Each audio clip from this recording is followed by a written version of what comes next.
dalam seminar proposal Saudari Noviati Ului dengan judul Konstruksi Sosial Terhadap Identitas Kultural Masyarakat Suku Tengger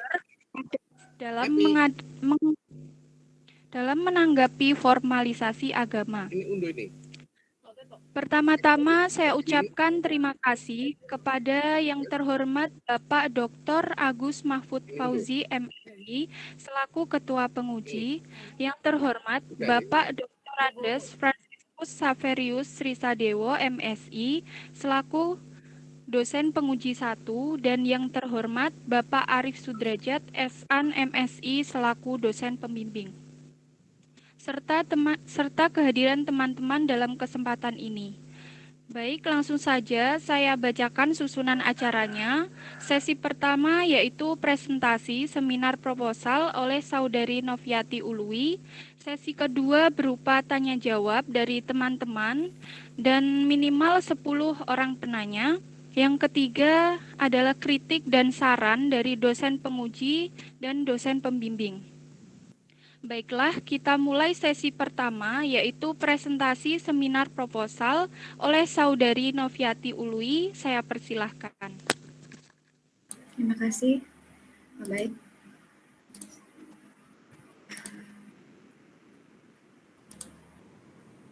Apakah terlihat, teman-teman? Oke. Oke. Iya, bisa. Oke.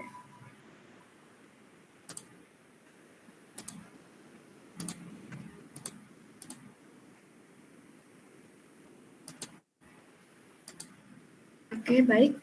Saya akan memaparkan seminar proposal saya mengenai konstruksi sosial terhadap identitas kultur masyarakat suku Tengger Ngadas dalam menanggapi formalisasi agama. Di pendahuluannya, di latar belakang, yang pertama ini ada kepercayaan adat suku Tengger ini merupakan ajaran yang ada sejak prasejarah jauh sebelum Kerajaan Majapahit dan Kerajaan Sriwijaya. Aliran ini mempercayai adanya dewa-dewi sebagai cikal bakal nama Gunung Bromo, atau dewa Brahmana atau dewa api. Terus yang kedua itu ada masyarakat Tengger ini memiliki esensialis sebagai rakyat yang patuh pada pimpinannya. Di abad ke-21 ada zamannya Empu Sendok hingga pasca reformasi, di dalamnya ada dinamika politik identitas. Di sana ada kebijakan formalisasi agama, intervensi budaya, dan invasi kelompok eksternalisasi agamis. Invasi tersebut berpengaruh terhadap sosiokultur. Ada Tengger yang mengakibatkan kulturasi, asimilasi, dan sinkretisme antara Siwa Buddha dan Hindu yang kemudian menjadi Hindu Tengger. Masyarakat Tengger ini merupakan salah satu sekian dari banyak suku di Indonesia mengalami panas dingin politik identitas yang berasal dari formalisasi agama. Di sini saya mengangkat rumusan masalahnya. Yang pertama, di sini bagaimana konstruksi sosial terhadap identitas kultur masyarakat Tengger Ngadas dalam menanggapi formalisasi agama. Tujuan penelitian di sini yang pertama untuk mendeskripsikan dinamika konflik identitas Tengger dalam menanggapi formalisasi agama melalui tahap eksternalisasi. Yang kedua, menganalisis strategi dan negosiasi masyarakat Tengger dalam adaptasi, asimilasi, dan integrasi tradisi dan identitas agama melalui momen-momen objektif. Ketiga, menganalisis bagaimana proses sosialisasi dan pembentukan identitas Tengger dan pembentukan identitas Tengger telah mengalami perubahan sosial melalui momen internalisasi. Manfaat penelitiannya ada dua, manfaat akademis dan manfaat praktis. Yang pertama, manfaat akademis. Penelitian ini diharapkan dapat menjadi bahan rujukan penelitian pada bidang penelitian yang sama dan diharapkan dapat memberikan kontribusi yang positif bagi penelitian dan pengembangan pandangan tradisional sosiologi. Yang kedua, berfungsi sebagai bahan bacaan untuk menambah wawasan dan pengetahuan pembaca tentang konstruksi sosial terhadap identitas adat masyarakat Tengger Ngadas dalam menanggapi formalisasi agama. Ketiga, sebagai bahan rujukan untuk penelitian dan pengembangan ke depan. Manfaat praktisnya ada 3. Yang pertama, sebagai upaya melestarikan tradisi, adat istiadat, dan kebudayaan masyarakat suku Tengger. Yang kedua, sebagai pedoman terhadap pemerintah dalam membentuk dan melaksanakan kebijakan yang berkaitan dengan tradisi, adat istiadat, dan kebudayaan masyarakat adat suku Tengger. Ketiga, sebagai pedoman bagi pemerintah dalam merumuskan dan melaksanakan kebijakan yang berkaitan dengan tradisi, adat istiadat, dan kebudayaan masyarakat adat suku Tengger. Di kajian pustakanya, penelitian terdahulunya, yang pertama itu ada konstruksi sosial masyarakat suku Tengger atas budaya tradisi petakan, yaitu studi fenomenologi pada masyarakat suku Tengger di Desa Ngades, Kecamatan Puncak Kusuma, Kabupaten Malang, yang diteliti oleh Tri Nur Astuti. Peneliti ini menggunakan teori Peter Berger, menggunakan metode pendekatannya kualitatif dengan pendekatan fenomenologi. Hasilnya, tradisi petakan di dalam masyarakat Desa Ngadas diwariskan sudah turun-temurun melalui upaya konstruksi sosial dengan adanya kelembagaan yang mengatur tradisi tersebut. Yang kedua, konstruksi sosial upacara adat Karo yang diteliti oleh Endang Kumala, Rati, dan Anik Juwaria. Dia menggunakan teori konstruksi sosial juga dengan menggunakan pendekatan kualitatif metode kualitatif dengan pendekatan deskriptif. Hasilnya, upacara adat memiliki peran penting dalam menjaga dan membentuk sebuah hubungan sosial. Dan upacara Karo ini dilakukan setiap tahun dalam masyarakat suku Tengger. Penelitian yang ketiga itu mengenai konstruksi identitas komunal masyarakat adat suku Tengger dari zaman kerajaan hingga pasca reformasi, yang diteliti oleh Ulfa Binada. Dia menggunakan konstruksi teorinya sama, konstruksi realitas sosial Peter Berger dengan menggunakan metode etnografi yang ditemukan oleh James Bradley. Hasilnya, adanya masyarakat Tengger mulai mengalami benturan identitas dengan masyarakat Madura yang didatangkan oleh VOC sebagai tenaga kerja suku Tengger untuk mengalami akulturasi dan sinkretisme. Dan keempat, harmonisasi masyarakat adat suku Tengger, analisis keberadaan modal sosial pada proses harmonisasi pada masyarakat adat suku Tengger, Desa Tosari, Pasuruan, Jawa Timur, yang diteliti oleh Okta Hadi Nur Cahyono dan Dwi Astuti.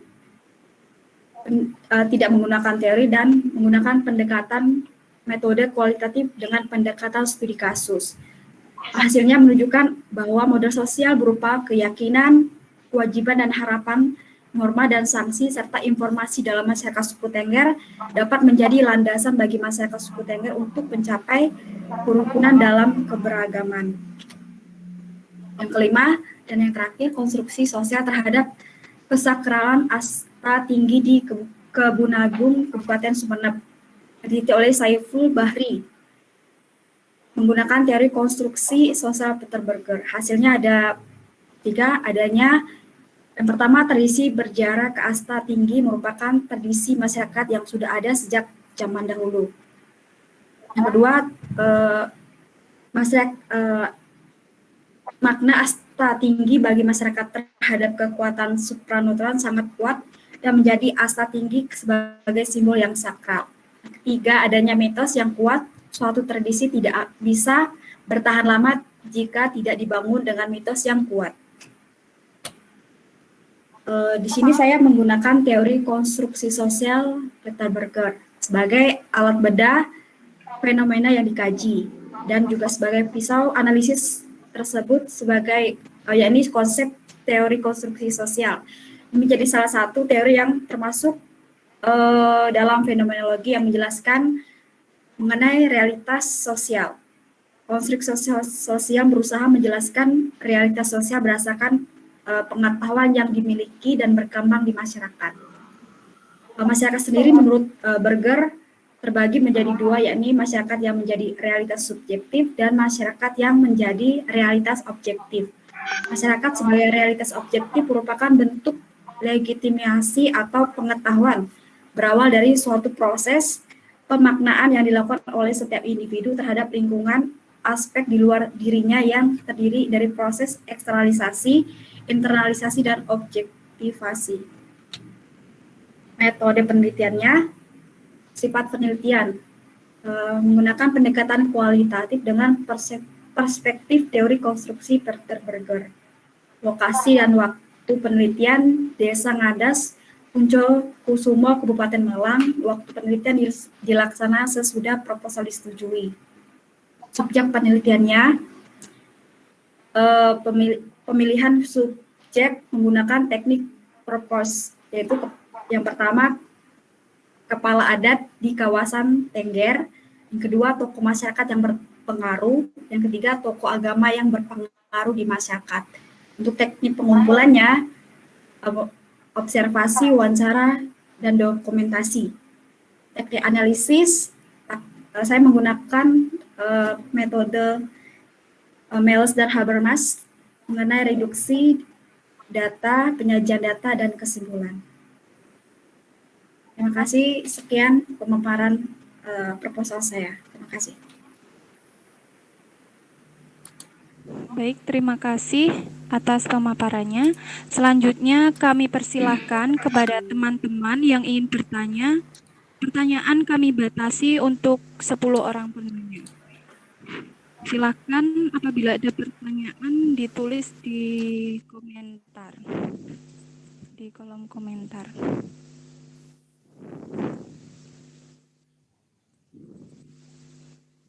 Selamat datang Pak Arief, ini masih proses barusan penyampaian dipimpin oleh Lia. Lanjut Lia. Iya. Lanjutkan. Silakan teman-teman yang ingin bertanya ditulis di kolom.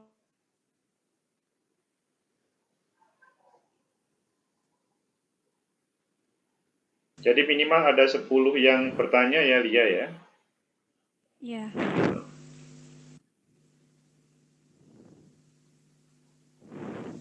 Semakin banyak yang bertanya maka semakin memudahkan Noviati untuk lakukan penelitian.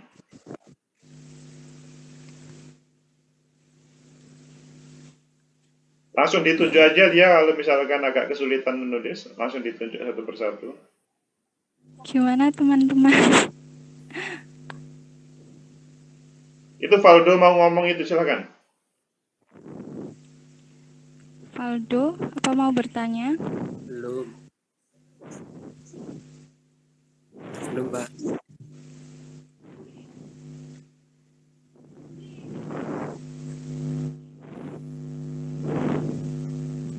Yenius, gimana? Apa ada yang ditanyakan, Yenius?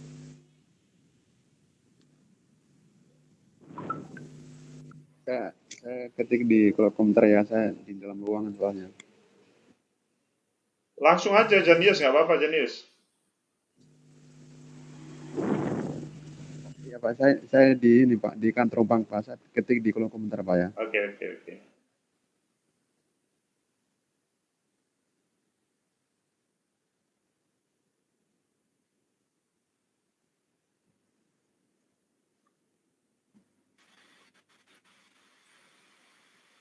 Cendrawasih herbalis apa?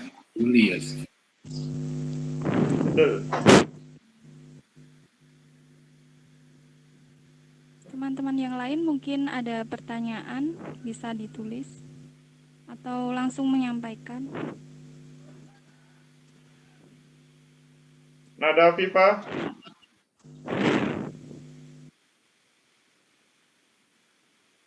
Saya membantu Lia Ristiana. Nada Viva, silahkan. Fitriani.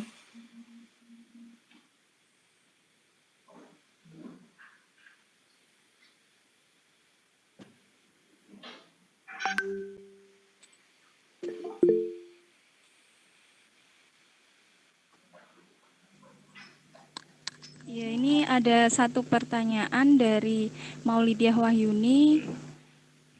Saya bacakan dulu pertanyaannya. Bagaimana peneliti melakukan proses pengambilan data pada penelitian ini? Bagaimana untuk Mbak Noviati, langsung dijawab atau ditampung dulu? Satu persatu aja langsung dijawab aja. Iya. Silakan Mbak Noviati untuk menjawab Baik, pertanyaan saya akan dari Terima kasih. Baik, saya akan menjawab pertanyaan dari Maulidia. Bagaimana penelitian melakukan proses pengambilan data pada penelitian ini? Proses pengambilan data, dalam proses pengambilan data ini, saya langsung ke lapangan. Beberapa bulan yang lalu saya sempat survei itu dua kali. Yang pertama itu saya seminggu, dan yang ketiga ini, yang kedua kali saya tiga bulan di lapangan. Di sana saya bukan kenalan sih, udah punya kenalan beberapa masyarakat yang bisa diambil data. Mungkin nanti kalau untuk penelitian untuk lebih lanjutnya mungkin saya akan via online, karena situasi sekarang kan lagi pandemi gitu. Jadi saya akan via WA atau via Meet itu untuk pengambilan data di lapangan.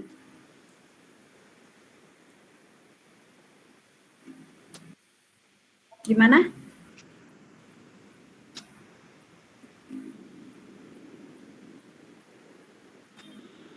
Lia, silakan ditanyakan kepada yang bertanya apakah sudah cukup. Maksudnya, bagaimana untuk penanya Maulidiah Wahyuni, apakah sudah cukup atau ya. Baik, terima kasih. Kemudian pertanyaan selanjutnya dari Yanius. Pertanyaannya adalah, dari 5 penelitian terdahulu yang telah dipaparkan, bagaimana hal menarik untuk melakukan penelitian? Menarik. Ya, silakan langsung dijawab Mbak Noviati.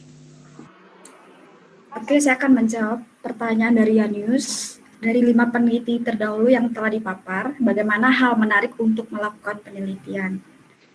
Hal menariknya, hal yang menarik untuk dari penelitian terdahulu itu yang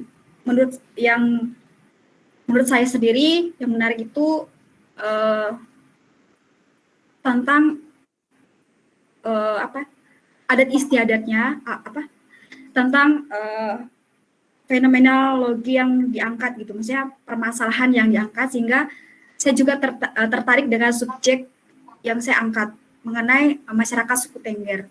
Mana masyarakat suku Tengger ini adalah masyarakat dari dulu sampai sekarang tuh masih mempertahankan kepercayaannya, meskipun sekarang di era modern, tapi ada istiadat atau yang udah dari dulu sampai sekarang tuh masih menjadi sesuatu hal yang masih dipertahankan tanpa mencampur aduk dengan budaya yang dari luar seperti itu. Mungkin itu yang menurut saya yang tertarik.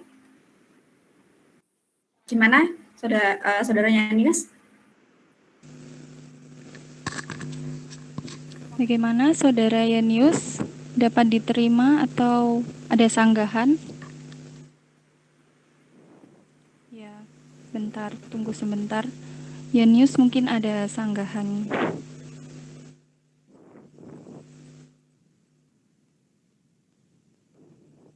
Dan untuk teman-teman yang lain bisa menanyakan di kolom komentar. Ya, ini ada saya lanjut dulu ya. Untuk pertanyaan selanjutnya dari Fitriani Atmaja. Izin bertanya, penelitian mengenai suku Tengger ini kan sudah cukup banyak. Apa yang membedakan penelitian Novi dengan penelitian yang terdahulu? Silahkan dijawab, Mbak Novi. Oke, saya akan menjawab pertanyaan dari Fitri. Yang membedakan penelitian terdahulu dengan penelitian saya sekarang, yang sama-sama membahas tentang suku Tengger. Tapi beberapa penelitian terdahulu itu hanya meneliti hanya sebagian salah satu upacara ya. Yang pertama itu tentang salah satu adat istiadatnya saja, tapi tidak semua mencakup dari penelitian terdahulu. Tadi yang dipaparkan tadi itu hanya sebagian dari dari suku itu, maksudnya tidak hanya fokus satu saja gitu, maksudnya tidak hanya membahas tentang upacara, terus hanya kebersamaannya, tapi tidak mencakup hal yang lebih detail gitu. Kalau dari saya sendiri, kenapa saya mengangkat judul saya tersebut, saya mau melihat bagaimana masyarakat ini gitu, maksudnya dengan adanya kebudayaan dari leluhur gitu, maksudnya kayak seperti zaman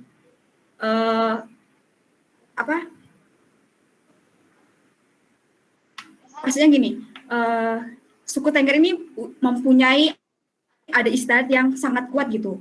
Tapi di zaman yang sekarang ini gitu, maksudnya banyak budaya-budaya dari luar yang mengganggu, nggak mengganggu sih, maksudnya yang masuk ke daerah mereka itu bagaimana mereka tuh sebagai masyarakat mempertahankan gitu, maksudnya meskipun tradisi sampai sekarang itu masih dipertahankan. Yang membedakan penelitian saya sama yang terdahulu itu hanya mereka fokus hanya tradisi seperti yang tadi salah satunya tradisi petakan itu tradisi di sana mereka menghormati seorang perempuan karena dianggap kalau perempuan ini adalah perempuan suci gitu loh. Kalau dari saya sendiri itu saya mau mencoba untuk bagaimana melihat gitu, maksudnya bagaimana masyarakat suku Tengger ini mempertahankan antara kepercayaan dahulu leluhur dengan adanya masuknya agama yang masuk di daerah mereka, seperti itu. Bagaimana?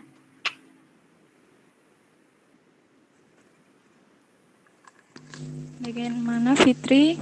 Apakah dapat diterima?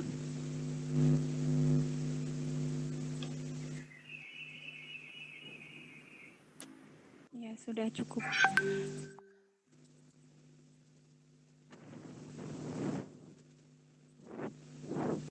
Selanjutnya, pertanyaan dari teman-teman. Kurang 7 pertanyaan ya. Ini sudah ada 3 pertanyaan. Ya. Selanjutnya, kami persilahkan kepada Ketua Penguji, dosen penguji 1, dan dosen pembimbing untuk memberikan kritikan dan saran. Oke. Terima kasih. Ketua Penguji Pak Agus, dipersilahkan. Oke, terima kasih Lia. Assalamualaikum warahmatullahi wabarakatuh. Terima kasih Lia yang telah mengantarkan Mbak Noviati Ului yang pada saat ini sedang melakukan seminar proposal. Jadi apakah proposal ini pertama layak atau tidak untuk dilanjutkan dalam proses penelitian? Kedua, kalau memang layak, apakah Noviati Ului itu mampu melakukan penelitian ini? Karena kalau layak tetapi Noviati itu tidak mampu melakukan penelitian, kasihan. Ada beberapa teman yang dia melakukan penelitian bertahun-tahun tidak berhasil gara-gara dia yang bersangkutan tidak mampu untuk melakukan. Kemudian yang ketiga adalah apakah memang terkait dengan originalitas terkait dengan penelitian ini itu kemudian ya diperbolehkan atau tidak oleh tentunya penguji, karena tadi sudah disampaikan beberapa referensi terdahulu sudah disampaikan. Referensi itu bagus, tetapi terkadang menjadikan hal ini sudah dilakukan, tetapi kalau bisa mengambil yang berbeda itu akan lebih bagus. Untuk itu saya sebagai ketua penguji sekarang pertama memberikan waktu dahulu kepada penguji lainnya. Pertama kepada Pak Dio, silahkan. Oke, baik. Terima kasih Pak Agus Mahfud Fauzi. Memang penelitian ini sudah banyak dilakukan ya. Jadi pertanyaan yang cukup sulit itu terutama teman-teman dari dari Jember itu Pak Ayu Sutarto itu almarhum itu sudah meneliti di Tengger ya. Jadi dia punya pusat studi tentang masyarakat Tengger dan masyarakat Banyuwangi. Masyarakat Banyuwangi ini masyarakat Osing. Jadi dia punya itu ada kantornya khusus untuk, bahkan beliaunya juga pernah merancang untuk Museum Tengger di Ngadisari ya. Jadi banyak hal yang sudah pernah dilakukan. Itu yang pertama. Yang kedua tentang kajian tentang bagaimana proses formalisasi atau negaranisasi, kalau dalam konsep tahun 90-an, 2000-an itu disebut dengan negaranisasi. Jadi formalisasi atau negaranisasi agama pada suku-suku asli, agama-agama suku asli memang sudah banyak dibicarakan. Kalau Anda baca bukunya Kisah dari Kampung Halaman, ini saya tunjukkan bukunya ini. Kisah dari Kampung Halaman itu buku tahun 96, kita 96 itu Pak Necari punya ini ya. Kisah dari Kampung Halaman ini menulis banyak bagaimana proses negaranisasi agama-agama asli. Agama pada masa Pak Harto ini terutama terjadi pada masa Soeharto. Soeharto mengambil keputusan untuk mengambil model top down dan model teknokrasi dalam pembangunannya dengan mengambil teori B.W. Rusto, maka ada 3 pilar yang mau ditegakkan. 3 pilar yang pertama adalah pilar tentang pertumbuhan ekonomi, kemudian dengan trilogi pembangunan ya, pembangunan ekonomi, pemerataan dan stabilitas politik ya. Stabilitas politik ya. Dalam stabilitas politik ini agama menjadi salah satu faktor yang turut memberikan sumbangsih terhadap terjadinya kestabilan. Maka perlu diaturlah agama itu. Nah, agama diatur. Sebenarnya perdebatan itu perdebatan yang sudah ada pada masa Soekarno ya. Masa Soekarno itu ketika masa pemerintahan Soekarno antara Supomo dengan Hatta ya, perdebatan dari Supomo dan Hatta itu tentang bagaimana peran agama di dalam negara kita. Soekarno mengatakan bahwa negara kita dibangun atas dasar ketuhanan. Ya. Nah, ketika memutuskan ya, kalau Hatta itu mengatakan sekularisme, Hatta dengan kelompok Islam ya, kelompok kiai Islam di dalam BPKI dan BPKI itu, kalau kiai Islam mengatakan negara berdasarkan dengan agama, khususnya agama yang terbesar. Sementara itu si Hatta mengatakan negara itu harus berdasarkan pada ada pemisahan agama dengan agama dengan negara ya, atau sekularisme. Nah, ini yang tidak disetujui oleh Soekarno, dan kemudian negara berdasarkan agama yang kemudian khususnya pada agama mayoritas yang tercermin pada Piagam Jakarta dengan Piagam Jakarta tentang ketuhanan berdasarkan pada syariah, pada syariah itu yang tidak disetujui oleh Soekarno. Kenapa? Karena itu menafikan keberagaman agama. Ya, keberagaman agama. Meskipun perdebatan agama asli tidak muncul di situ. Kalau itu disebutkan agama tidak muncul di situ. Nah, ketika tapi kemudian kita mengatakan negara berdasarkan pada ketuhanan, makanya ada Kementerian Agama. Nah, ketika Kementerian Agama itulah kemudian menjadi perdebatan tentang agama-agama asli ya, agama-agama kepercayaan. Kalau pada masa-masa lampau itu tidak ada masalah, mereka bisa komunikasi melalui catatan sipil. Ya, catatan sipil tidak melalui agama, tidak harus agama. Undang-undang perkawinan 1 tahun 1974 kemudian diikuti. Sebelum itu ada lagi undang-undang ya, ini undang-undang yang sebenarnya tidak ada pernyataan agama resmi di Indonesia itu 5 agama resmi.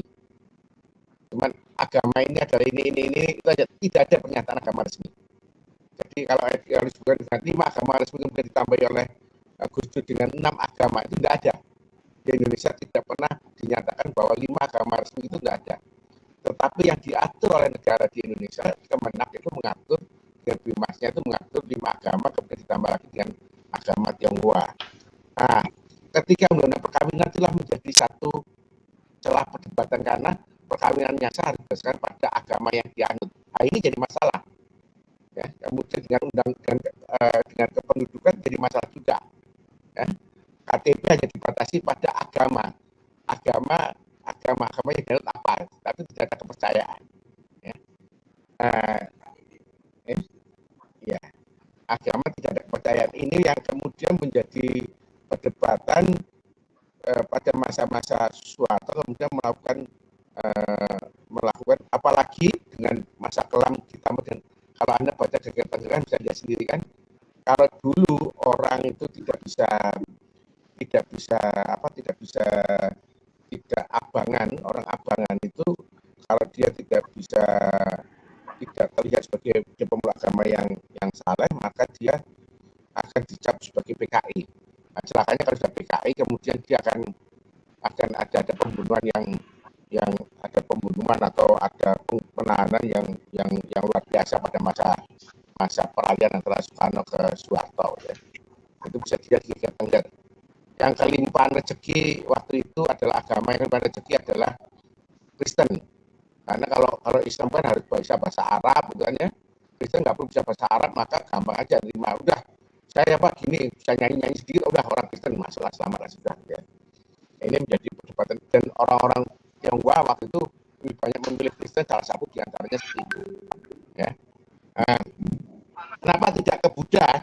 Ke Buddha konotasinya ke Buddha konotasinya adalah ke Cina, kemudian dianggap sebagai ini, jadi ada ketakutan semacam itulah. Di buku ini Anda bisa melihat sekali bagaimana proses usaha-usaha negara kemudian melakukan penyeragaman dengan agama-agama yang ada di Indonesia, gitu ya. Kasus sebenarnya nggak jauh dari masyarakat Mbak Novianti di Daya sendiri akhirnya memilih Keharingan sebagai agamanya. Ya. Sementara itu Keharingan sebagai agamanya dia Keharingan itu dimasukkan ke dalam Hindu. Jadi dia mengikuti tradisi Hindu segala macam. Teman-teman yang masuk ke Islam itu tidak mau mengaku sebagai orang Daya, ya, tapi dia mengaku sebagai orang Melayu. Jadi orang Melayu di Kalimantan itu orang Melayu adalah orang Daya yang pindah ke agama Islam. Ya. Kelihatan sekali ketika konflik antara Madura dengan penduduk asli di Kalimantan, maka orang Melayu itu bergabung dengan orang Daya karena memang akarnya itu dari Daya sebenarnya. Ya, ini yang harus tahu, akarnya dari Daya. Bagaimana dengan orang Tengger? Orang Tengger itu kalau dilihat secara tidak lah ya, tapi pada masa Hindu orang Tengger ini berbeda dengan Hindu yang ada di dia satu sektor tersendiri. Yang berbeda di Hindu itu ada banyak sektor. Sektor yang pertama ada sektor ya, tapi nanti teman-teman yang Hindu yang mungkin bisa membuat saya membenarkan atau menyalahkan atau meluruskan saya. Jadi ada pemujaan yang lebih dominan pada Siwa, maka disebut dengan Hindu Siwaistis. Ya. Nah, yang di Bromo ini Hindunya adalah Hindu Brahma. Hindu Brahma. Maka dewanya Dewa Brahma, Hindu Brahma. Bagaimana kemudian bagaimana perpindahan antara masa prasejarah Indonesia dengan masuk ke masa Hindu itu digambarkan dengan bagus melalui Babat Tanah Jawi dan seterusnya itu, yang menggambarkan bagaimana Gunung Semeru yang di India itu dipindahkan ke Jawa dengan Semeru dan kemudian Gunung Bromonya. Ini pemindahan secara kultural seperti itu. Jadi bagaimana memindah secara kultural. Bahkan kemudian ketika masuk di Islam pun bagaimana Babat Tanah Jawi itu menggambarkan terjadinya perkawinan antara raja-raja Jawa dengan raja-raja Hindu dengan para dewata. Itu ada kelihatan. Parikesit itu nanti turun, nanti menikah dengan raja, ketemunya nanti adalah Raja Majapahit, Raja Majapahit ketemunya nanti Raja Demak. Itu proses perkawinan kultural seperti itu. Ya, memperkuat identitas-identitas di dalam budaya masyarakat tersebut. Nah, pertanyaannya kemudian di dalam penelitiannya ini panjang lebar itu kan. Pertanyaannya kemudian di dalam penelitiannya Mbak Novita ini mana yang mau dilihat? Identitas mana yang mau dilihat? Ya kan? Kalau disebut dengan identitas budaya mana yang mau dilihat? Dalam tulisan saya juga menulis ini, dalam tulisan saya di ini saya bisa share nggak ya? Share ya, saya share ya. Saya share ya. Dalam tulisan saya nanti Anda bisa lihat bukan ini. Coba saya lihat mana tulisan saya.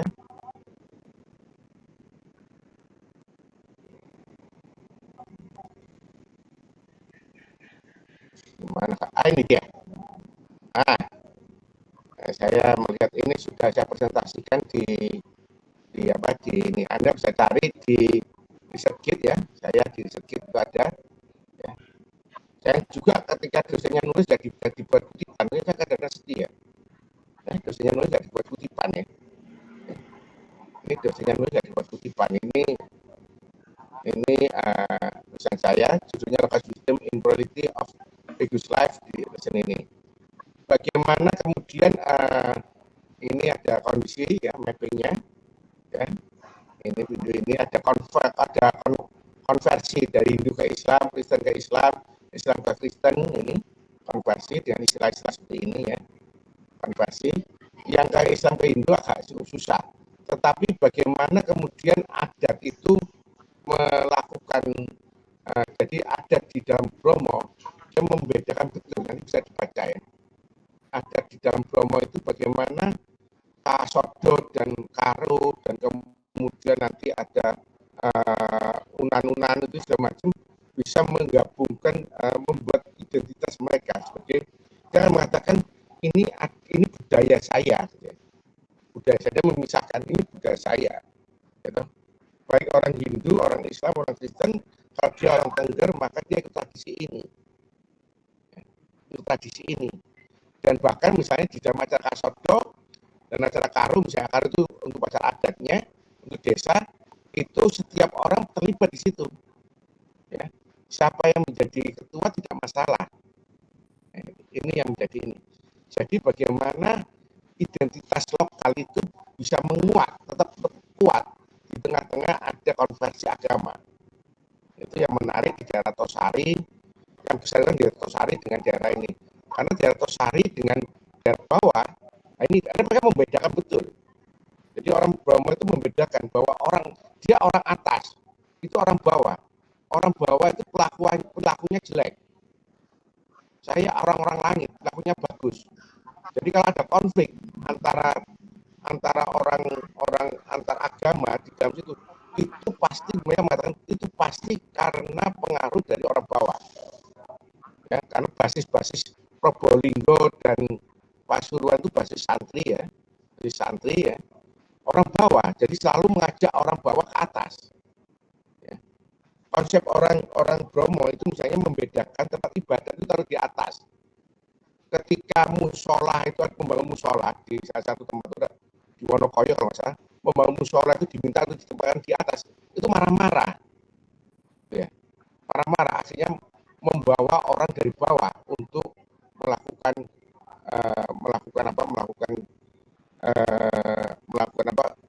perlawanan terhadap orang setempat. Pada konsep suci bagi orang Hindu itu di atas, kan sudah benar, mestinya taruh di atas. Orang yang Islam ini nggak paham tentang itu. Padahal di Islam pun misalnya kalau dia berjalan lebih jauh itu pahalanya banyak. Ini nggak diajarkan di mereka, gitu. Di mereka yang masih Hindunya masih Hindu mualaf ini nggak diajarkan. Itu yang menjadi permasalahan di tempat ini. Jadi ini yang saya kemudian menjadi cukup sulit. Mana yang mau Anda lihat? Identitas budaya mana yang mau Anda lihat? Ya kan? Ya kan? Identitas budaya mana yang mau Anda lihat? Itu yang perlu Anda tegaskan. Jadi Anda perlu rumuskan kembali. Dan nanti saya kalau ditanyakan pada Pak Pembimbingnya, dirumuskan kembali apa sih yang mau Anda lihat? Ya. Ya, mau Anda lihat apa? Kalau sudah mau dilihat apa, baru kemudian Anda baru masuk dalam rumusan masalah, baru nanti kemudian akan saya bantu dalam sisi tujuan penelitian dan metodenya. Ya. Ya, dilihat apa, mau dilihat apa. Ya, itu yang paling penting. Ya. Ya. Apakah ada konflik yang mana? Ada sampai kalau pada singkat saya mayoritas Hindu, ya, mayoritas Hindu.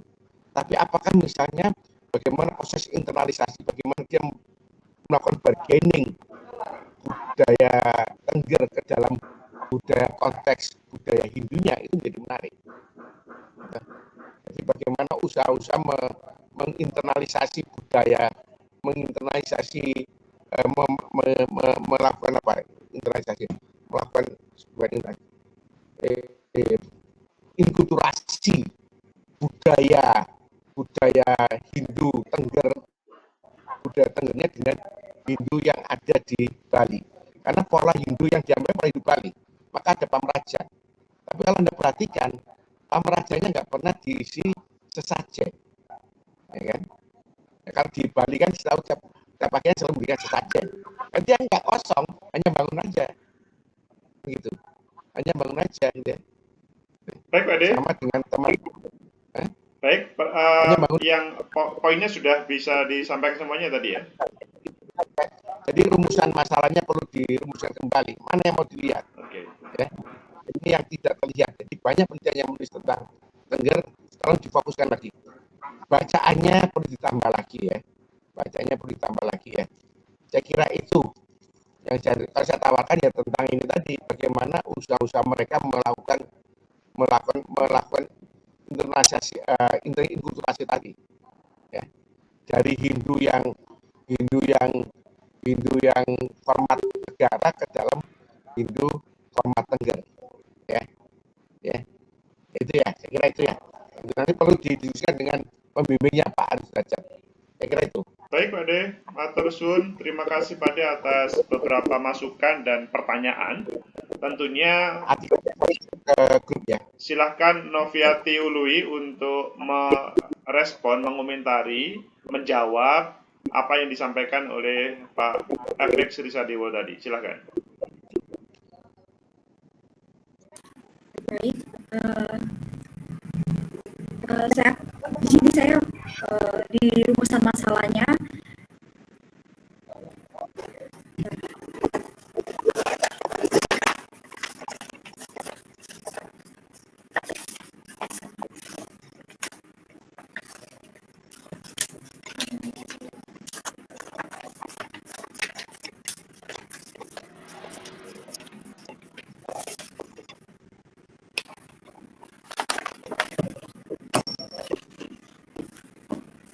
berdasarkan latar belakang dijelaskan tadi, masalah masyarakat suku Tengger ini, sini saya menjelaskan bahwa bagaimana konstruksi sosial terhadap identitas kultur masyarakat Tengger ngadas dalam menanggapi normalisasi.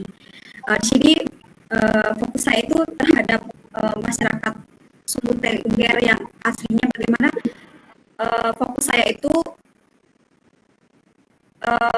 saya mau lebih mendalam meneliti masyarakat asli suku Tengger, bagaimana mereka respon terhadap agama yang masuk ke dalam lingkungan mereka, bagaimana reaksi mereka, bagaimana sikap mereka untuk menanggapi hal-hal tersebut seperti itu. Enggak, apa yang diinginkan oleh Noviati sama Pak Dewo itu agak berbeda cara, maksudnya yang mau diangkat tadi. Jadi kalau melihat judulnya Noviati, jelas sangat ketika menerima masukannya Pak Dewo harus berubah. Bagaimana kamu meresponnya?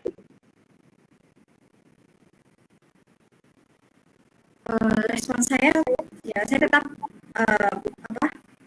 mempertahankan, saya akan sedikit menambahkan dari kekurangan dari rumusan masalah saya terhadap masalah yang saya angkat. Oke. Pak Dewo bisa feedback lagi Pak Dewo supaya Noviati bisa lebih fokus terhadap apa yang jenengan berikan masukan tadi. Jadi kalau dibaca itu ya, yang pertama dibaca dulu ya. Bagaimana konstruksi sosial terhadap identitas kultural masyarakat Tengger Ngada terhadap mengenai formalisasi agama. Formalisasi agama Hindu. Dulu. Ya. Formalisasi agama itu nanti formalisasi yang gimana dulu. Ya. Ini tadi saya katakan tadi konsep negaranisasi sebenarnya, bukan formalisasi. Ya. Konsep negaranisasi. Bagaimana dalam konsep politik itu disebut dengan kooptasi. Ya, istilah politiknya kooptasi. Ya, ini yang harus tahu, kooptasi. Ya. Kalau dalam istilah politik itu kooptasi. Itu jelas pada buku yang ini tadi, kooptasi. Bagaimana usaha-usaha negara ini, makanya ini yang nggak boleh baca ini, ya kan? Belum lagi nanti ada buku lagi tentang ini, buku tentang ini, suku asli dan pembangunan di Asia Tenggara. Jadi ini buku lama tapi menggambarkan bagaimana masa-masa itu negara berusaha menegaranisasi, mengkooptasi, bukan memformalkan. Ya. Kalau memformalkan itu berarti nanti agama Tengger nanti jadi agama Tengger. Ya. Formalisasi nanti jadi agama Tengger. Diakui di dalam Departemen Agama Tengger. Memformalkan ya. Ya. Negaranisasi. Ya. Tapi itu kan ada pada masa Orde Baru. Apakah sampai sekarang itu masih berlangsung? Itu menjadi pertanyaan. Mengapa masa Orde Baru? Karena pada masa Orde Baru itu konsepnya adalah konsep pembangunanisme dari top down. Ya, ini harus dipahami dulu. Jadi sejarahnya mengapa terjadi seperti itu loh. Ya, kalau Anda mengatakan formalisasi, berarti agama Tengger itu nanti muncul di dalam itu disebut sebagai agama. Paham ya? Ya paham ya? Ya, bagaimana terjadi negaranisasi agama itu yang mana? Bagaimana dia berhadapan dengan PHDI Persatuan Hindu Dharma Indonesia, ya Persatuan Hindu Dharma Indonesia. Apakah sama yang dihadapi dengan orang Dayak? Ya, orang Dayak itu menjadi agama Hindu Karyangan atau Hindu itu, tapi kan formatnya kan formatnya pakai format Hindu Dharma Bali, ya kan? Sekarang apakah terjadi itu enggak? Ya, paham ya saya? Ya, jadi ada saya mengikuti pemikirannya konstruksi sosial, maka realitas objektifnya yang besar itu adalah agama Hindu Bali berhadapan dengan realitas objektif atau realitas subjektifnya agama Hindu Tengger. Sehingga poin yang disampaikan Pak Dewo terkait dengan proposal ini lebih baik bagaimana Pak Dewo, menurut Pak Dewo? Ya, ini makanya berdiskusi dengan pembimbingnya. Okay. Saya menanyakan pada pembimbingnya memahami apa yang saya pikirkan. Ya. Jadi makanya saya menyarankan misalnya lebih enak, misalnya lebih nyaman dan lebih mudah nanti misalnya. Bagaimana misalnya Anda memahami bagaimana proses intersubjektif orang Tengger dengan agama PHDI-nya misalnya, ya kan? Itu tuh menjadi lebih enak, gitu ya. Lebih enak bagaimana terjadi proses dialektika ya, kalau dalam bahasanya Mas itu dialektika antara Hindu Dharma dengan budaya lokal ini. Oke. Ya. Dialektika ini nanti ya Pak Arif Jajat menerjemahkan sendiri ya. Itu ya.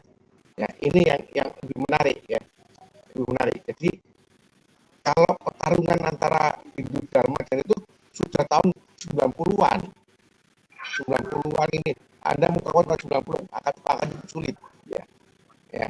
Maka harus Anda lihat yang sekarang aja, ini aja gimana. Ya. Bagaimana identitas kultural Tengger mewarnai kehidupan beragama masyarakat Hindu. Ya, identitas kultural Tengger mewarnai kehidupan beragama Hindu. Anda lihat itu aja pola penanaman identitas kultural dalam masyarakat Hindu Tengger. Ya, di tengah-tengah ini tadi, ya kan? Dia membangun pemerajan. Itu kalau pemerajannya itu dilihat, pemerajan itu atau itu Anda perhatikan itu selalu kosong. Itu artinya apa? Ada pemaksaan pada masa itu, pada 90-an, ya kan? Ada pemaksaan di dalam masyarakat Hindu Tengger, bangun semua. Kalau bangun kalian di jalan bangun semua, di Sukapura bangun, tapi ada perhatikan kosong. Artinya apa? Proses internalisasi nilai-nilai Hindu Dharma yang ada di Bali tidak masuk di Tengger.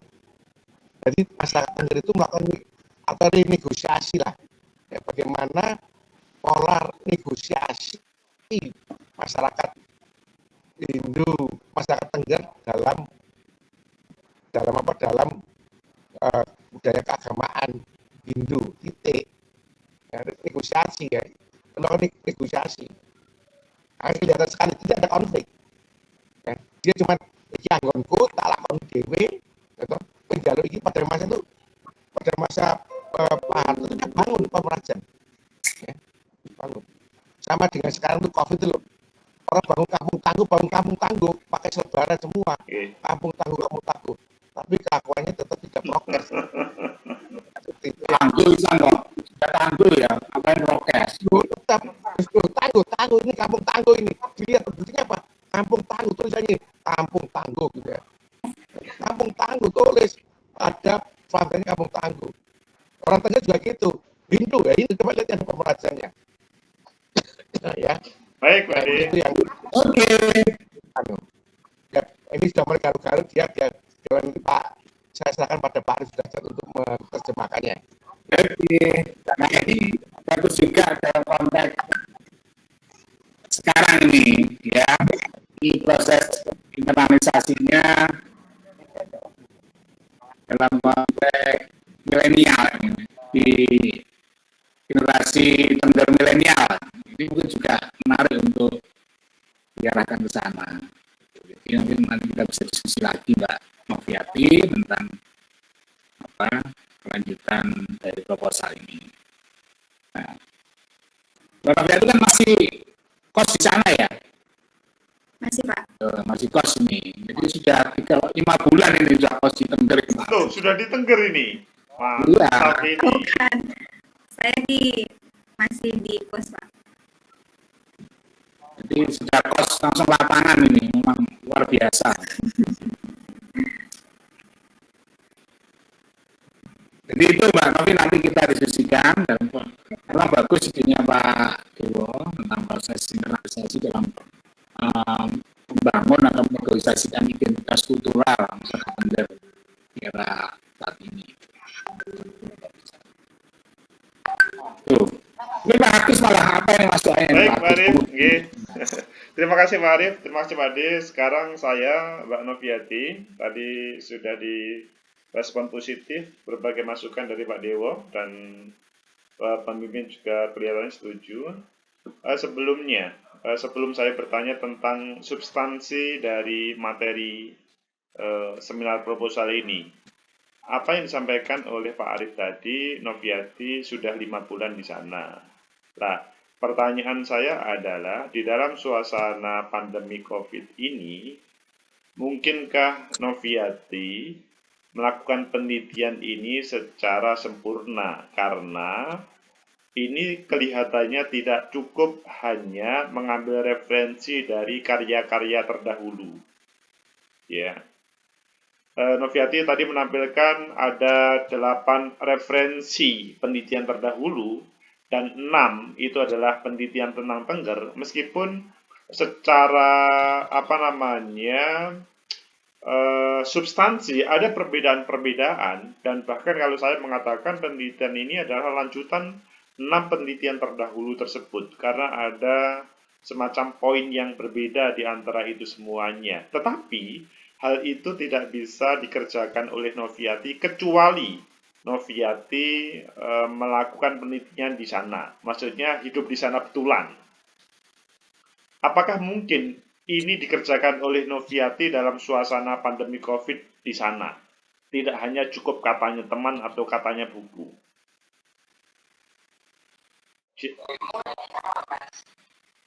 Silakan Noviati dijawab. Pertanyaan pertama itu. Untuk saat ini kan kemarin saya udah sempat survei kan Pak. Saya beberapa ada kenalan sih, ada salah satu beberapa orang di sana, salah satu yang bertanggung jawab seperti dukun tuh salah satu yang apa ya, yang jadi salah satu pengaruh, misalnya yang merupakan yang bertanggung jawab terhadap desa tersebut. Saya sudah punya nomor dan misalkan saya sulit ke sana, saya bisa menghubungi beliau. Hanya ada beberapa orang-orang yang sudah saya ambil data seperti itu Pak. Selama saya kemarin survei. Penelitianmu ini kuantitatif atau kualitatif atau campuran? Saya kualitatif Pak. Kualitatif. Sehingga kalau kualitatif penekanannya adalah mendalam terkait dengan hal itu. Sehingga ketika menampilkan misalkan tokoh, taruhlah dukun yang ada di Tengger, itu agak kurang. Karena dia pasti ada subjektivitas. Tetapi kalau misalkan Noviati langsung kepada masyarakat kan beragam ya, masyarakat Tengger itu ada. Masyarakat yang sudah hormat terhadap pemerintah, maksudnya sudah lengket, sudah welcome terhadap keberadaan negara. Tetapi kan ada juga yang mereka sepertinya masih di bawah bayang-bayang Majapahit atau di bawah bayang-bayang Bali, sehingga mereka belum dekat dengan pemerintah. Bagaimana cara mengatasi? Padahal sementara ini Noviati masih dekat dengan sang dukun tadi sebagai tokoh. Saya juga sebelum saya ke sana memang saya lancar pendekatan sih Pak. Saya sempat survei, saya tanya beberapa sebelum saya ketemu salah satu berpengaruh itu seperti dukun, saya ketemu wawancara dulu masyarakat di sana. Misalnya saya survei, saya tanya-tanya keadaan di sana seperti apa. Saya sudah beberapa masyarakat ada yang saya sudah kenal, mungkin saya coba nanti untuk mewawancarai lebih dalam seperti itu. Ketika untuk mewawancari mendalam itu Noviati menurut saya agak sulit ya, karena Noviati itu kan tradisinya bukan orang Tengger. Bahkan kalimat Tengger aja berbeda dengan yang seperti agak menyebut itu kan mereka untuk, maksudnya Noviati untuk masuk ke dalam itu kan tidak cepat ya. Bisa-bisa Noviati ke sana, bisa-bisa harus hidup di sana 2 bulan, menjadi apa begitu, taruhlah aktivitas di sana, kemudian welcome, baru kemudian bisa masuk ke proses penelitian itu. Bagaimana Noviati? Sekali lagi, Noviati orang yang dekat dengan Tengger.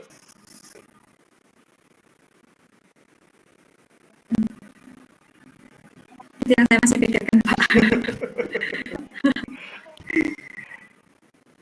Apalagi kan sekarang kan pandemi, jadi mungkin itu yang masih saya pikirkan, bagaimana caranya saya untuk bisa penelitian lebih dalam lagi untuk ke sana seperti itu. Karena ya saya lihat kondisi seperti ini, ya itu yang masih saya pikirkan. Loh, kalau masih dipikirkan, bisa-bisa Noviati tidak bisa melakukan penelitian ini, dan nanti bisa-bisa 2 tahun atau 3 tahun lagi baru selesai. Kan kasihan Noviati. Bagaimana? Saya berencana untuk pakai 2 metode sih Pak. Metode primer dan sekunder. Penelitian terdahulu sama penelitian yang saya sudah ambil di lapangan seperti itu, untuk bisa membantu saya untuk menyelesaikan masalah yang saya angkat seperti itu Pak. Itu wajib untuk mengambil informasi primer sekunder, itu wajib. Tetapi bahwa Noviati harus ya ke sana, maksudnya bisa kan kualitatif, sangat mendalam, tidak hanya simbolik, tidak hanya lewat tokoh di sana. Nah, kalau misalkan Noviati tidak yakin bisa masuk ke sana, lebih baik berganti terkait dengan setting penelitian. Tetapi kalau Noviati yakin mampu melakukan penelitian, ya silahkan. Sekali lagi, ini target kami. Kalau bisa satu semester, 6 bulan ini sudah selesai, atau bahkan 3 bulan ini selesai, kemudian tidak usah memperpanjang, semester depan ini dirimu sudah yudisium, karena 2 bulan Pak. 2 bulan, 3 bulan. 3 bulan. Ini suasana pandemi ya, sekali lagi. Kalau Noviati yakin, kami hormat. Tetapi kalau tidak, lebih baik ganti penelitian lain yang kemungkinan Novi bisa melakukan. Tapi memulai dari awal dulu Pak. Baik. Jadi kan gitu. Kalau di lapangan loh, bagus. Gimana? Bagus. Kasado yang kemarin itu yang ditutup waktu Kasado aja Pak. Setelah itu dibuka lagi Pak. Saya kemarin baru dari sana Pak. Jadi kemarin pada waktu Kasado itu 2 minggu yang lalu saya ke sana Pak. Oke. Itu memang tutup. Itu hanya pada waktu Kasado selama 3 hari. Setelah itu dibuka lagi. Jadi Mbak Noviati masih juga ke sana, kemudian tidak harus tergantung dari wawancara, tapi dari kalau Mbak Novianti rajin menulis catatan lapangan pada waktu penelitian atau melakukan pengamatan, dan Mbak Novianti nanti menggunakan itu metodologi sebagai pendekatannya, tidak konstitusi sosial. Jadi kita misalnya, saya mengatakan pola negosiasi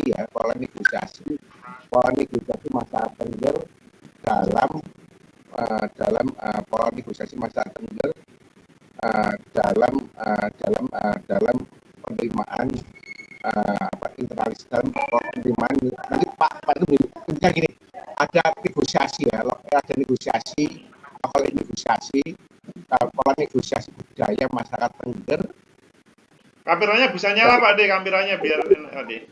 Internalisasi agama Hindu, ya, agama internalisasi agama Hindu dalam tanda kutip ya, Hindu Dharma ya, Hindu Dharma Bali itu kan, bagaimana dia melakukan negosiasi budaya di situ ya, itu cukup dari pengamatan saja ya, bagaimana dia tetap melaksanakan itu, bagaimana dia menerima mengembangkan apa ya, mendatangkan guru dari Bali tetap, tapi juga tetap mengetemukan dengan dukun. Apakah juga ada orang tengger yang dia suruh kuliah ke Institut Hindu misalnya dan seterusnya. Ya, saya kira itu aja, kita ngamati itu aja, bagaimana kemudian pelaku kebetulannya tetap masuk di dalamnya ya, di dalam daya. Saya kira itu cukup pengamatan aja selama 6 bulan yang kemarin itu lebih dari cukup. Saya 2 bulan di lapangan itu 25 hari di lapangan bisa menangkap kalau itu memang sudah ahlinya ya. Saya bukan ahli betul, tapi ya kenyataannya diakui ahli lah ya. 25 hari itu sudah ditangkap. Dan kalau Anda sudah 6 bulan itu luar biasa itu sudah. Kalau memang belum di sana ya. Tapi kalau harus ganti judul waktu, saya kira Pak Arif sudah jadi yang susah. Jadi perlu dilihat dulu datanya dulu Mbak.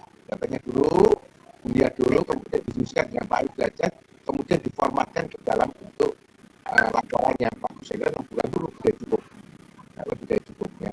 Pak Arif di Miangas berapa Pak Arif dulu 1 bulan ya, itu bisa menulis 1,5 bulan.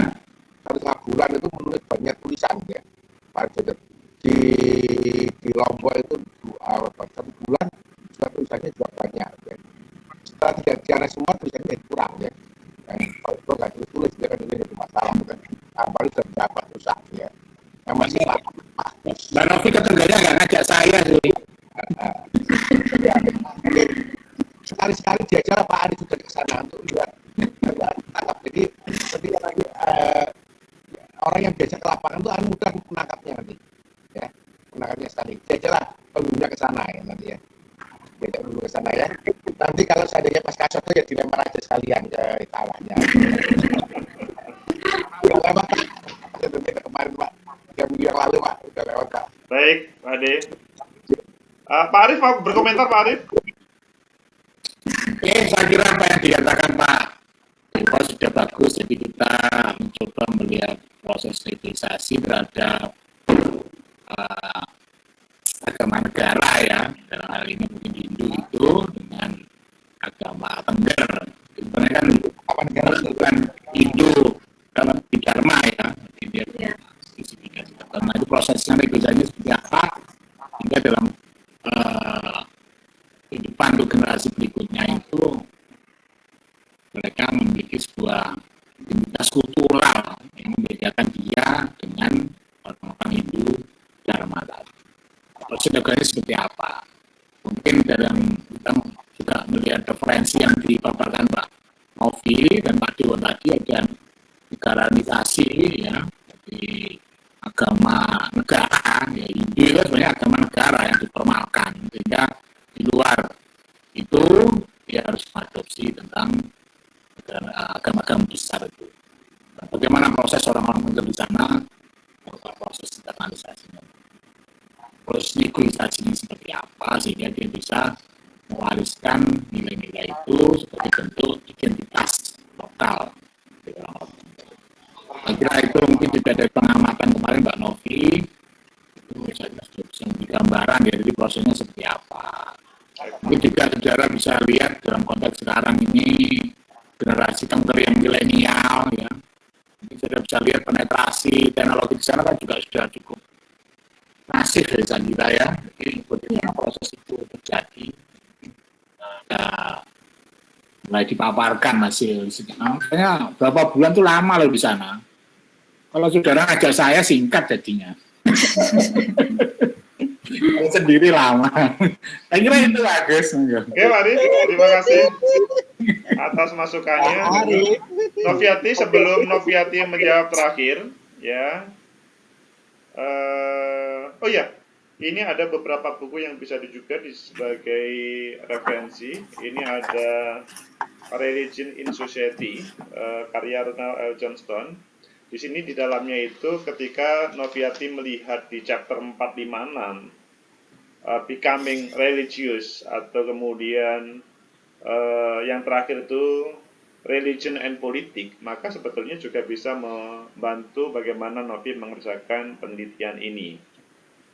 Ini juga ada agama dan pembentuk struktur sosial. Ini bisa dibaca nggak ini? Nggak bisa, Pak. Nggak bisa. Kurang dekat. Kurang dekat ya. Ini kok hilang ini malah hilang.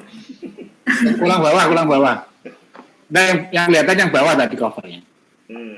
Ini saya kurang fokus. Itu ya kelihatan. Sosial. Kemudian agama dalam ruang publik, saya pikir juga bisa menjadi referensi yang bagus. Kemudian wacana dalam praktek pluralisme, ya, ini juga bagus. Selain sebetulnya Noviati, nanti karena ini adalah endingnya adalah sebuah karya paper yang disubmit ke jurnal menjadi sebuah artikel jurnal. Kalau di dalam penulisan jurnal itu bahkan 80%, kalau Sinta 2 atau bahkan Scopus, 80% itu dari artikel jurnal. Maka perbanyak aja referensi dari jurnal, artikel jurnal yang hubungannya dengan penelitianmu di Tengger tersebut. Sehingga saya memberikan kesempatan terakhir kepada Noviati. Ini adalah menurut saya tidak mudah melakukan penelitian di sana. Kecuali mengajak Pak Arif ke sana mungkin lebih mudah untuk melakukan penelitian itu. Ganggu. Lah, sekarang mungkinkah Noviati, sekali lagi, dari semua pertanyaan Pak Dewo, saya, apalagi tidak melibatkan Pak Arif, mungkinkah Noviati dalam 2-3 bulan selesai melakukan penelitian dan kemudian melaporkan dalam sebuah penilaian artikel dan selanjutnya 6 bulan lagi yudisium? Kalau bisa maka lanjut, kalau tidak nggak usah dilakukan. Bisa, Pak. Bisa, serius? Serius, Pak. Oke. Apa? Penjelasannya bagaimana? Penjelasannya kok bisa itu? Ya, saya harus ke lapangan. Oke. Oke, Pak Nah, Arif. jangan lupa jaga kondisi, pakai masker, jaga jarak. Baik, Pak. Oke. Baik, Pak. Bagaimana Mas, Pak. Pak Dewa, Pak Arif dilanjut atau gimana? Menurut saya karena sudah modalnya berapa bulan sudah kos di sana, biar nggak buang-buang waktu dan tenaga dan juga bisa menjadi kurikulum vitae dalam proses ya selanjutnya, nah, itu bisa dilanjutkan. Karena punya pengalaman riset ke Tengger itu. Oke. Oke, terima kasih Pak Arif. Pak Dewa bisa berkomentar Apakah dilanjut atau tidak? Pak Dewa tidak kelihatannya pas posisi lagi ada tamu. Kalau begitu silakan Novi dilanjutkan. Lanjut, Pak. Silakan Pak Dewa. Lanjut aja Pak. Bagus, Pak. Ini saudara mahasiswa yang tekun untuk meneliti sampai lama 6 bulan di sana. Jadi cukup luar biasa, dan pastinya hanya kerja membuat catatan lapangan yang rutin setiap hari. Itu hanya memformulasikan kembali sebenarnya, bukan ini ya, bukan harus membuat, harus memformulasikan kembali. Cuma kebiasaan membuat catatan lapangan seringkali mahasiswa kurang ya pertama. Yang kedua, bacaannya ya. Dan jangan lupa tulisan-tulisan di jurnal, tulisan dosen itu tolong direkam juga ya. Karena menunjukkan bahwa Anda juga respect pada dosennya, bahwa dosennya juga punya perhatian terhadap keilmuan. Jadi bukan hal yang baru. Misalnya Pak Agus mungkin tentang agama atau tentang apa yang saya nggak tahu banyak tentang Pak Agus, tentang politik ya. Tentang politik itu bagaimana peran-peran politik lokal itu bisa direkam juga. Misalnya Pak Derajat yang di Miangas dan sebagainya juga bisa direkam juga ya. Nah, sebagai bentuk kita juga respect pada dosen kita bahwa pemikiran itu ada. Ya. Pas dosen Anda itu ketika menguji Anda itu atau membimbing Anda itu bukan membimbing dalam kelas yang kosong, dia sudah punya isi itu. Nah, tinggal kita menerima isian itu. Nah. Cara mencarinya adalah melalui tulisan-tulisan beliaunya yang ada di research, di jurnal atau di macam-macam. Saya kemudian tulisan ini di research sudah ada. Saya sudah masuk ke research, jadi Anda tinggal membaca. Tapi saya kirim lagi ulang ke Anda, saya Anda bisa melihat itu. Baik, kalau biasanya saya bahasa Inggrisnya, bahasa Indonesia juga ada ya. Saya setuju Pak, dilanjutkan aja Pak. Baik, terima kasih Pak Dewa. Jadi Noviati, Pak Arif sama Pak Dewa setuju untuk dilanjut. Saya setuju juga kalau begitu. Tapi kalau saya juga setuju bagus, apalagi mahasiswanya semangat. Nah, kalau nggak semangat itu yang susah, kita setuju ternyata melungker itu. Nah, ini kita dukung. Kalau saya setuju itu syaratnya 2-3 bulan selesai dan 6 bulan lagi dirimu yudisium sehingga nanti selanjutnya bisa berkarya untuk pribadi, keluarga, dan negara. Terima kasih Pak Arif, Pak Dewo, dan selamat Noviati atas seminar proposal ini. Waktu saya kembalikan kepada Lia Ristiana untuk ditutup. Assalamualaikum warahmatullahi wabarakatuh. Baik, terima kasih atas masukan dan pertanyaan dari para dosen penguji dan dosen pembimbing. Dengan berakhirnya masukan dari dosen penguji dan dosen pembimbing, maka berakhir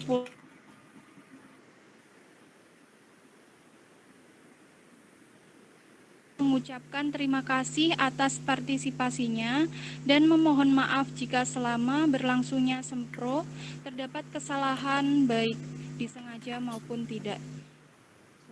Wassalamualaikum warahmatullahi wabarakatuh. Waalaikumsalam warahmatullahi wabarakatuh. Terima kasih Pak. Oke, sukses.